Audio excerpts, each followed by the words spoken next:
What's your next project? I'm looking actually to find a project that I want to latch onto and here in Japan, and so I haven't quite decided what I want to do as a next project.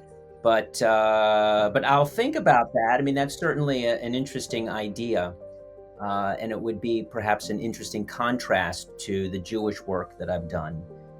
So I'll have a think about that idea with my other. Do you see yourself as an observer, a witness, or a memory keeper?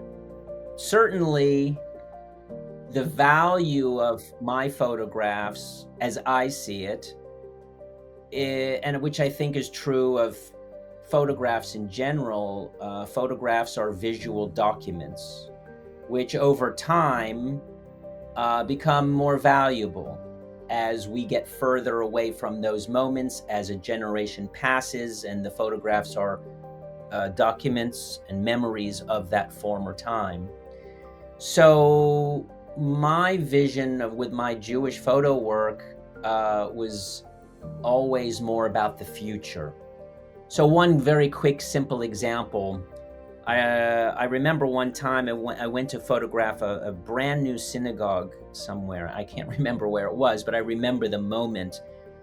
And this person said to me, the person who welcomed me couldn't really understand why I wanted to photograph it. He said it's just brand new. There's nothing particularly interesting. I said, well, it's new now, but in 100 years, it'll be a 100-year-old building. So I'm looking to the future. And the person didn't really think of it that way. And then it made sense to them.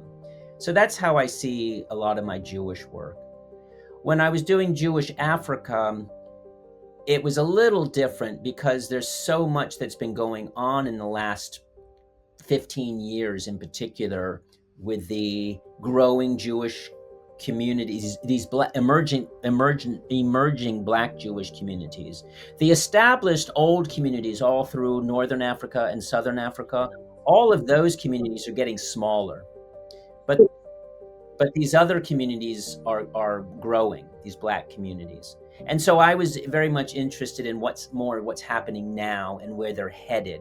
So that was a little different. I wasn't thinking so much about 100 years from now as more of what is being discovered now by myself, and there's other photographers and other researchers who are publishing and writing about these communities. So it's a very interesting topic. Have you ever faced misunderstanding or resistance in your work? No, not really. I mean, there's been one or two times, occasional time when somebody says, no, we don't want you to photograph. Okay, I have to respect that decision. But I haven't faced anything like in a hostile sense, or somebody being suspicious of me or anything like that. No. So no, I haven't had any difficulty with that overall. What do you hope to share through this work?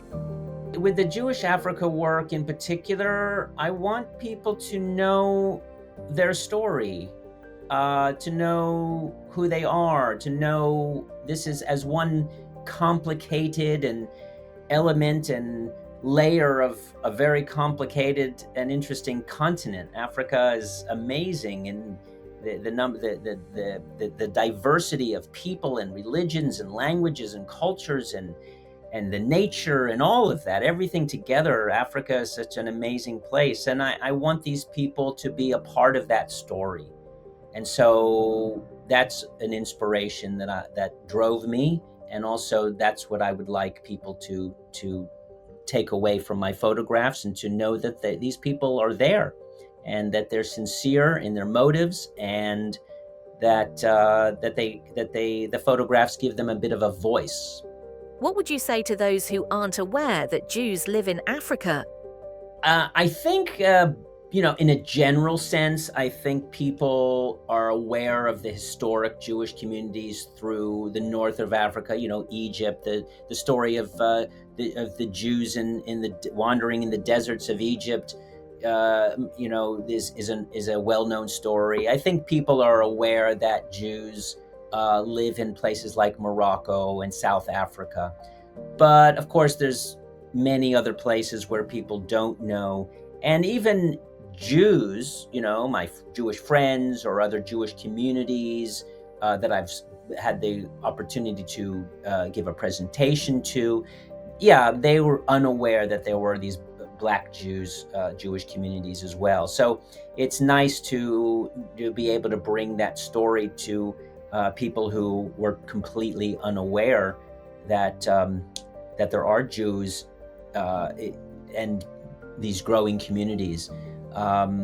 So, yeah, there's plenty of people who are unaware of them. But I think the historical communities, again, in the North and the South, I think they're fairly well known, that people are not surprised to hear about Jewish communities in Morocco, for example. Like, oh, okay, they're not surprised by that.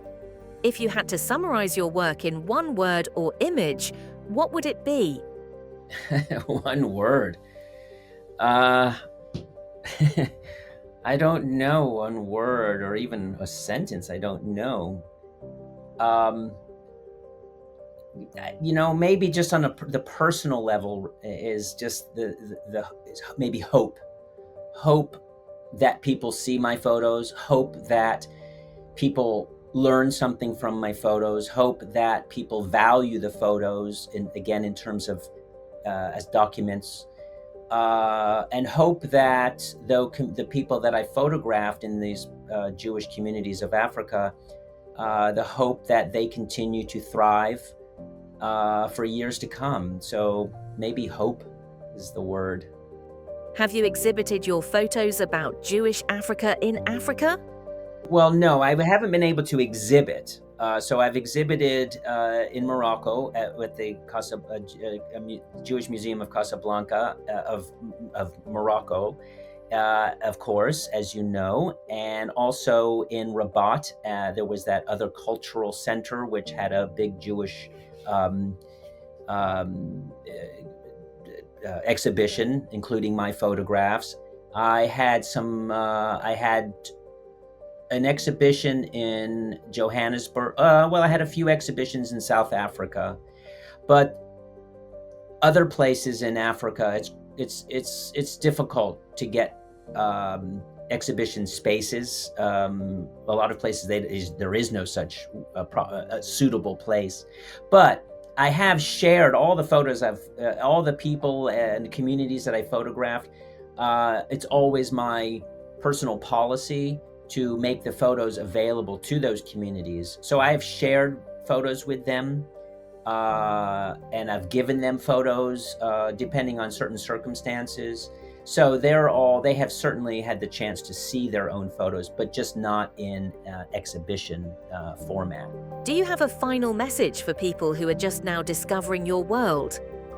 You can find more about my work on my website. My primary Jewish photo website is very simple, jewishphotolibrary.com. There you can see the archive of my work, including all the photographs and specific areas that have been mentioned in this interview, and some of my backstory.